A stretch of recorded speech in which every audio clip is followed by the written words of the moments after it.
Praise the lord. దేవుని పరిశుద్ధమైన నామంలో మరొకసారి ఈ రీతి మిమ్మల్ని కలవడానికి ప్రభు దేవాన్ని కృప చూపించాడు. అందుని బట్టి దేవుని నేను మహిమపరుస్తూ ఉన్నాను. ప్రియమైనటువంటి దేవుని బిడ్డలారా, ఈరోజు వాక్య ధ్యానం కొరకు మొదటి దినవృత్తాంతముల గ్రంథం 4వ అధ్యాయం 9-10 వచనాలు. ఎబ్బేజు తన సహోదరుల కంటే ఘనము పొందిన వాడై ఉండెను. వేదనపడి ఇతని కంటినని అతని తల్లి అతనికి ఎబ్బేజు అని పేరు పెట్టాను. ప్రియమైన దేవుని బిడ్డలారా, బైబిల్ గ్రంథంలో ఒక ప్రాముఖ్యమైన వ్యక్తి ఉన్నారు. ఆయన పేరు ఎబ్బేజు. ఫస్ట్ ఏంటంటే, ఎబ్బేజు అనే పేరుకు అర్థం ఏంటంటే వేదన అనే అర్థం. వేదన అనే పేరు చాలా మంది పెట్టుకోవడానికి ఇష్టపడరు. ఎందుకంటే that was the crying moment, you know, when the person pass away from the family, that disappear calls silence. అయితే దేవుడి బిడ్డలారా, ఎబ్బేజుకున్నటువంటి పేరు ఎందుకు అలా పెట్టారు అంటే, తన తల్లి వేదనతో తనని కనింది. వాస్తవానికి ఎబ్బేజు జీవిత చరిత్ర చదివితే చాలా ప్రాముఖ్యమైన విషయాలు క్రైస్తవ జీవితంలో నేర్చుకోవచ్చు. ఏమని అంటే, చాలామంది ప్రార్థన జీవితం లేకుండా ఉంటున్నారు. అయితే ఎబ్బేజు యొక్క ప్రార్థన జీవితం ద్వారా అనేకమైన విషయాలు నేర్చుకోవచ్చు. ఎబ్బేజు చాలా ప్రాముఖ్యమైన వ్యక్తి బైబిల్ గ్రంథంలో. ఎబ్బేజు యొక్క తల్లి ఒక వ్యభిచారి. ఆ వ్యభిచారం వలన ఆ కుమారుడు పుట్టాడు. అయితే కుమారుడు అయితే పుట్టాడు, కానీ ఆ కుమారుని ఎన్నుకున్నది మాత్రం దేవాది దేవుడే. ఎబ్బేజు తన తల్లిలాగా పెరగలేదు, కానీ ఎబ్బేజు ప్రార్థనా జీవితాన్ని అలవాటు చేసుకొని ప్రార్థన ద్వారా దేవుని సన్నిధానంలో దైవ సేవకుల యొక్క సమక్షంలో ఆయన పెరిగి ఉన్నాడు. వాస్తవానికి ఎబ్బేజు పెరుగుతున్నటువంటి సమయంలో అనేకమైన విపత్తులు, బాధలు, కష్టాలు ఎదుర్కొని ఉండవచ్చు. అన్నిటికంటే ప్రాముఖ్యంగా తన సమాజము తనను విపరీతంగా వేధించి ఉండవచ్చు. ఎందుకంటే తన తల్లి ఒక వ్యభిచారికి పుట్టినటువంటి కుమారుణ్ణి దేవుడు ఈరోజు ఘనపరిచాడు. ఆయన పేరుకు ఒక విలువను తీసుకొని వచ్చాడు. ఎబ్బేజు ఎంత మాత్రం కూడా ప్రార్థన విడిచిపెట్టేవాడు కాదు. ఎబ్బేజు దేవుని పక్షాన పోరాడేవాడు. నిత్యము ప్రార్థనలో గోజాడుతూ ఎబ్బేజు తన ఆత్మీయ జీవితాన్ని తండ్రికి కనపరుచుకునేవాడు.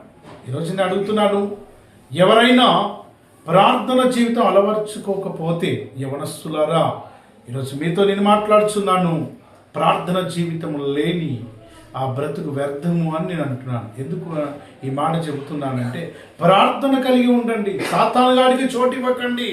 నీ పాత పేరు ఏదైనా ఉండవచ్చు, నీ స్థితి ఏదైనా ఉండవచ్చు, మనుషుల యొక్క విలువ నీకు దక్కకపోవచ్చు, కానీ విలువ తెచ్చువాడు పరిశుద్ధమైనటువంటి దేవుడు కనుక ప్రార్థన జీవితం కలిగి ఉండండి.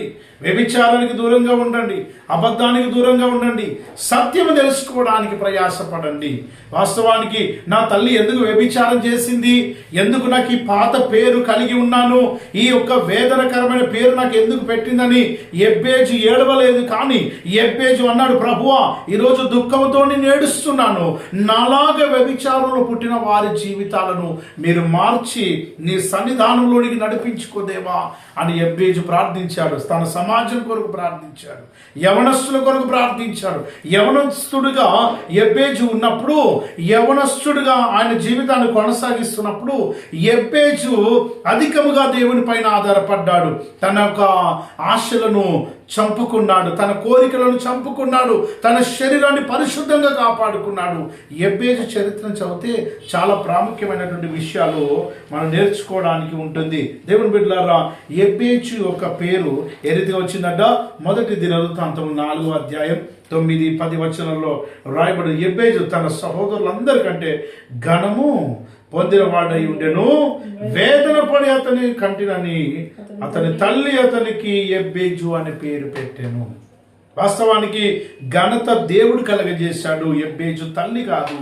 ఆయనకు ఘనత తీసుకొచ్చింది దేవాది దేవుడు. ఈరోజు నీ క్యారెక్టర్ ఏదైనా కావచ్చు, క్యారెక్టర్ను మార్చుకోవడానికి, నీ క్యారెక్టర్ను నువ్వు సరి చేసుకొని క్రీస్తు కొరకు బ్రతకడానికి తీర్మానించుకో. ఇదిగో ఒక తప్పుడు వ్యక్తి కనబడితే వాడు తప్పు చేశాడురా, వాడు దొంగ కనబడితే దొంగ అని విమర్శ చేయడం ఆపేసి ఆయన కొరకు ప్రార్థించు, ఆత్మీయ జీవితంలోకి నడిపించు. నీ స్నేహితుడైనా, నీ బంధువైనా, నీ ఇంటి వారైనా, నీకు తోబుట్టు వారైనా, ఎవరైనా పర్వాలేదు, దేవుని సన్నిధానంలో వారిని నిలబెట్టే ప్రయత్నం చెయ్యమని నేను కోరుచూ ఉన్నాను. ఎబ్బేజుకున్నటువంటి ఘనత మామూలు ఘనత కాదు, దేవాది దేవుడు ఆయనకు అనుగ్రహించినటువంటి ఘనత. మొదటి సామెయలు గ్రంథం 2వ అధ్యాయము 30వ వచనంలో ఈ రీతిగా మరొక మాట కూడా రాయబడి ఉంది. మొదటి సామెయలు గ్రంథంలోనే ఆ మాట రాయబడింది. 2వ అధ్యాయం మొదటి సామెయలు గ్రంథం 2వ అధ్యాయము 30వ వచనంలో, నీ ఇంటి వారును నీ పితరుల ఇంటి వారును నా సన్నిధిని యాజకత్వం జరిగించునని యెహోవా ఆజ్ఞాపించెను. దేవుడికి స్తోత్రం.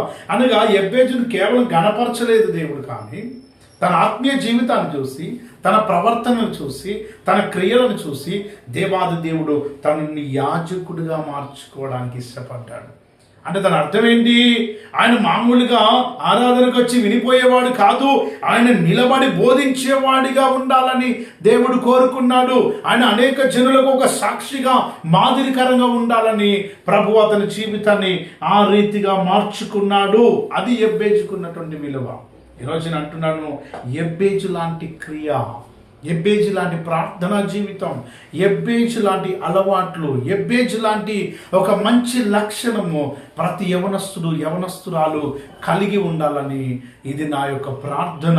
పాత సంవత్సరం పోతుంది, ఇదిగోండి రేపు రాత్రి ఏంటండి, రేపు రాత్రి మనం ఒక నూతనమైనటువంటి సంవత్సరంలో అడుగు పెట్టబోతున్నాం. పాతవన్నీ గతించిపోయినాయి. క్రీస్తు కొరకు కొత్తగా మారడానికి ప్రయాసపడండి. క్రీస్తు కొరకు కొత్త అలవాట్లు కలిగి ఉండడానికి ప్రయాసపడండి. ఇతరులను విమర్శించడం, ఇతరులను దూషించడం మానేసి ప్రయాసపడండి. ప్రార్థన చేయండి వారి కొరకు. వారి ఆత్మీయ జీవితం క్రీస్తులో కట్టబడడానికి ప్రయాసపడి ప్రార్థన చేయండి. దేవుని బిడ్డలారా, దేవుడు నీకు జ్ఞానం ఇచ్చినట్లయితే అది తండ్రి కొరకు వాడండి. దేవునిలో నేను ఇంకా ఎలా ఎదగాలి అన్నటువంటి అట్టి బలమైన విశ్వాసంలో ముందుకు సాగడానికి ప్రయాసపడండి. దేవుని బిడ్డలారా, ఎబ్బేజు చాలా మంచి వ్యక్తి అని బైబిల్ చెప్తుంది. ఎబ్బేజు ప్రార్థన పరుడని బైబిల్ చెప్తుంది. అన్నిటికంటే ముఖ్యంగా ఎబ్బేజు చాలా తగ్గింపు కలిగిన వ్యక్తి అని కూడా బైబిల్ చెప్తుంది. ఎబ్బేజు అన్నిటిలో కన్నా దేవుణ్ణి ఎక్కువగా ఇష్టపడ్డవాడని పరిశుద్ధ లేఖనాలు చాలా స్పష్టంగా తెలియపరుస్తున్నాయి. ఈరోజు నేను నన్ను సూటిగా అడుగుతున్నాను ఒక మాట.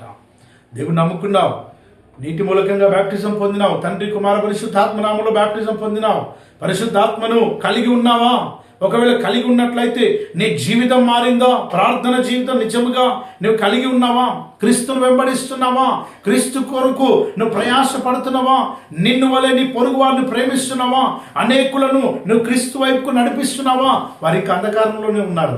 వారు అంధకారంలో ఉన్నారు కాబట్టి ఆ మాటలు మాట్లాడుతున్నారు. వారు అంధకారంలో ఉన్నారు కాబట్టి దూషిస్తున్నారు. నీ వంతు ప్రయాసముగా వారి కొరకు నువ్వు మొరపెట్టు, ప్రార్థించు. ప్రార్థించేటువంటి గుంపును తయారు చేయి. ఇర్మియా భక్తుడు అంటాడు, ఇదిగో రోదన చేసే స్త్రీలను కనుగొనుడి, ప్రార్థన చేయుడి, దేశ రక్షణ కొరకు ప్రయాసపడుడి అని అంటాడు.